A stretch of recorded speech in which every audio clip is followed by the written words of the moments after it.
ओम शांति। ओम शांति। आज की इस ज्ञान चर्चा में सभी का स्वागत है। ओम शांति। तो आज की मुरली का जो शीर्षक है वो बहुत शक्तिशाली है। मीठे बच्चे, तुम अभी शांति धाम सुख धाम में जाने के लिए ईश्वरीय धाम में बैठे हो। यह सत का संग है जहां तुम पुरुषोत्तम बन रहे हो। हाँ बिल्कुल, सीधा लक्ष्य बता दिया बाबा ने कि भाई ये टाइम साधारण नहीं है। नहीं, बिल्कुल नहीं। ये भगवान के साथ का संग है, सत का संग। और यहाँ हम खुद को श्रेष्ठ बना रहे हैं। पुरुषोत्तम। हाँ, पुरुषोत्तम। और शांति धाम सुख धाम दोनों की प्राप्ति का आधार वो अभी बन रहा है। सही बात है। और मुरली में एक प्रश्न भी है जो थोड़ा सोचने पर मजबूर करता है। कौन सा? कि तुम बच्चे बाप से भी ऊंच हो, नीच नहीं कैसे? मतलब ये सुनने में थोड़ा अजीब लगता है ना? हाँ, पहली बार सुनने में लगता है, लेकिन बाबा इसको ना बड़े अच्छे से समझाते हैं। कैसे? वो कहते हैं कि देखो, मैं मतलब परमात्मा शिव तुम्हें विश्व का मालिक बनाता हूँ, दुनिया का राजा, पर मैं खुद नहीं बनता। और तो और ब्रह्मांड का भी मालिक तुम्हें बनाता हूँ, मूल वतन का। अच्छा। तो इस नाते मालिक कौन हुआ? बच्चे हुए ना? हाँ, बच्चे मालिक बने। तो बाबा कहते हैं मैं तुम्हें बनाने वाला हूँ, इसलिए मैं तुम बच्चों को, तुम मालिकों को नमस्ते करता हूँ, सलाम करता हूँ। अरे वाह! मतलब बनाने वाला बाप बच्चों को मालिक बनाकर खुद उन्हें सम्मान दे रहा है ना अनोखी बात? इसीलिए बच्चे बाप से भी ऊंच कहे, तुम फिर ऐसा बनाने वाले बाप को सलाम करते हो। अद्भुत। ओम शांति। ओम शांति। अच्छा, अब मुरली के पहले पृष्ठ पर आते हैं। कुछ मुख्य बातें देखते हैं। हाँ, तो पहले बात बाबा क्लियर करते हैं कि यहाँ वही टिक सकते हैं जिनमें ये निश्चय है, पक्का निश्चय। कि पढ़ाने वाला कौन है? हाँ, कि पढ़ाने वाला स्वयं भगवान है। ये कोई देहधारी गुरु का संग नहीं है। ये तो रूहानी बाप, टीचर और सद्गुरु तीनों का कंबाइंड संग है। और ये पढ़ाई भी तो अलग है। लौकिक पढ़ाई तो बस अल्पकाल का सुख देती है, एक जन्म का। हाँ, बस। पर ये पढ़ाई ये तो 21 जन्मों का वर्षा दिलाती है, स्वर्णिम भविष्य। सही कहा। और बाबा ने गीता का भी जिक्र किया है। हाँ, कि गीता ही सर्वशास्त्रमयी शिरोमणि है, मात पिता है। बाकी सब शास्त्र तो जैसे पत्ते हैं, विस्तार है। और वो जो सर्वव्यापी वाली बात है, उसका तो बाबा खंडन करते हैं। कहते हैं अगर भगवान सब जगह है, कण कण में है, तो फिर दुख कौन हरेगा, सुख कौन देगा, पुकारते क्यों हो फिर? लॉजिकल बात है। दुख हरता सुख करता तो एक ही बाप है। बिल्कुल। और ये युग कौन सा है? पुरुषोत्तम संगम युग।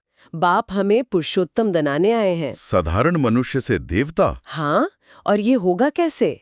सत के संग से। इसी संग से शांति धाम और सुखधाम जाएंगे। मंदिरों में अक्के फूल चढ़ाते हैं शिवलिंग पर, उसका भी रहस्य बताया है। हाँ, बाबा कहते हैं इसका अर्थ भी कोई नहीं जानता। ये सब बातें भगवान ही समझाते हैं, क्योंकि वो पढ़ा रहे हैं, मनुष्य नहीं। लक्ष्मी नारायण भी देवता हैं, भगवान नहीं है। अच्छा, अब दूसरे पृष्ठ पर चलते हैं। आत्माओं के आपसी संबंध की बात है शायद। हाँ जी, बाबा याद दिलाते हैं कि देखो हम सब आत्माएं बाप की संतान हैं। तो उस नाते क्या हुए? भाई भाई। बिल्कुल। हाँ। भाई भाई। फिर जब प्रजापिता ब्रह्मा को माध्यम बनाते हैं, हाँ। साकार में, हाँ। तो उनके मुख से जब ब्राह्मण जन्म लेते हैं, तब ये भाई बहन का रिश्ता बनता है। बिल्कुल। इसीलिए हम बीके भाई बहन हैं। और सूक्ष्मतन वाले ब्रह्मा विष्णु शंकर, वो रचना है सूक्ष्म वतन में। हाँ। वहां प्रजा तो नहीं होती ना। नहीं। प्रजापिता ब्रह्मा तो यहाँ चाहिए साकार में, नई सृष्टि रचने के लिए। शिव बाबा ब्रह्मा तन में आकर ही तो राजयोग सिखाते हैं। मनुष्य को देवता बनाने का काम। हाँ, यही बाप का काम है। हाँ। आत्मा सतयुग में सतो प्रधान होती है, एकदम प्योर। हाँ। फिर धीरे धीरे नीचे आती है। हाँ, कलयुग तक आते आते तमो प्रधान, इम्प्योर बन जाती है। ये पूरा 5000 वर्ष का चक्र है। और भारत ही वो अविनाशी खंड है जहाँ बाप आते हैं। आदि सनातन देवी देवता धर्म। हाँ, तो अब जैसे प्रायः लोप है। जो देवता पावन थे, पूज्य थे, वही अब पतित पुजारी बन गए हैं। अब आते हैं तीसरे पृष्ठ पर। यहाँ भी बहुत गहरी बातें हैं। जैसे वो आत्मा सो परमात्मा वाली मान्यता। हाँ, उसको क्या कहा है? बाबा कहते हैं ये झूठ है। आत्मा अलग, परमात्मा अलग। सचखंड यानी स्वर्ग वो बाप बनाते हैं, और झूठखंड नर्क वो रावण बनाते हैं। और आत्मा के बारे में? आत्मा है तो एक छोटी सी बिंदी जैसी है ना, ज्योति बिंदु। हाँ। पर उस नन्ही सी आत्मा में पूरे 84 जन्मों का पाठ भरा हुआ है, अविनाशी पाठ। कमाल है। और भारत जो कभी फूलों का बगीचा था, स्वर्ग था, अब क्या बन गया है? कांटों का जंगल, दुखी दुख। सही। और बाबा कहते हैं सबसे नई बात, जो दुनिया में कोई नहीं जानता। वो क्या है? वो यही है कि मनुष्य से देवता बनना है। और ये पढ़ाई कौन पढ़ा रहा है? स्वयं भगवान। भगवान पढ़ा रहे हैं? हाँ, इसीलिए उनको सर्वव्यापी कहना, बाबा कहते हैं, ये तो गाली देने समान है।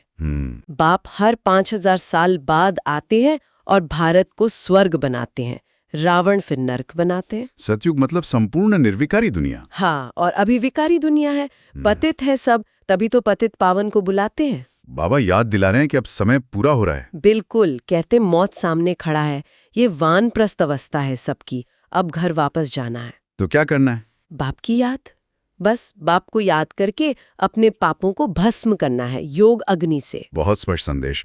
अब बाप दादा का याद प्यार सुन लेते हैं। मीठे मीठे सिकिलदे बच्चों प्रति मात पिता बाप दादा का याद प्यार और गुड मॉर्निंग। रूहानी बाप की रूहानी बच्चों को नमस्ते। हम रूहानी बच्चों की रूहानी बाप दादा को याद प्यार, गुड मॉर्निंग और नमस्ते। अच्छा, अब धारणा के लिए मुख्य सार क्या है? आज 2 मुख्य बातें हैं।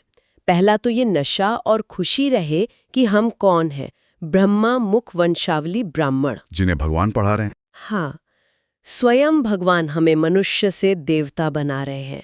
तो इस संगम युग पर पुरुषोत्तम बनने का पूरा पूरा पुरुषार्थ करना है। ठीक है। और दूसरा ये याद रहे कि ये हमारी वानप्रस्थ अवस्था है, मौत सामने है, घर जाना है, इसलिए बाप की याद से सारे पाप भस्म करने हैं, निरंतर याद। बहुत जरूरी पॉइंट्स हैं। और आज का वरदान है नॉलेज रूपी चाबी द्वारा भाग्य का अखूट खजाना प्राप्त करने वाले मालामाल भव। नॉलेज रूपी चाबी। हाँ, बाबा कहते हैं ये ज्ञान एक चाबी है, इससे भाग्य का खजाना जो कभी खत्म नहीं होता वो खुल जाता है। चाबी मिली और बस मालामाल हो गए। खुशी का झरना बहता रहता है, अखूट अविनाशी। बहुत सुंदर। और स्लोगन है, बाप से कनेक्शन ठीक रखो तो सर्व शक्तियों की करंट आती रहेगी। जैसे बिजली का कनेक्शन है ना। जैसे कनेक्शन जुड़ा तो पावर आएगी। हाँ, बाप से कनेक्शन ठीक तो सारी शक्तियां मिलती रहेंगी। और आज के अव्यक्त इशारे भी जरूरी हैं। हाँ, बाबा इशारा दे रहे हैं कि रूहानी रॉयल्टी और प्यूरिटी की पर्सनालिटी धारण करो। रूहानी रॉयल्टी? हाँ, जितनी पवित्रता होगी ना, उतनी ब्राह्मण जीवन की पर्सनालिटी निखरेगी, और यही पर्सनालिटी सेवा में भी सहज सफलता दिलाती है। कोई भी विकार, थोड़ा सा भी अंश मात्र भी ना रहे। संपूर्ण पवित्रता। बिल्कुल। चलिए, तो आज की ज्ञान चर्चा बहुत अच्छी रही, इसे यहीं समाप्त करते हैं। अगर आपको ये प्रस्तुति पसंद आई तो कृपया हमारे चैनल को लाइक और सब्सक्राइब जरूर करें। हाँ, ताकि आने वाली वीडियो सबसे पहले आपको मिल सके। ओम शांति।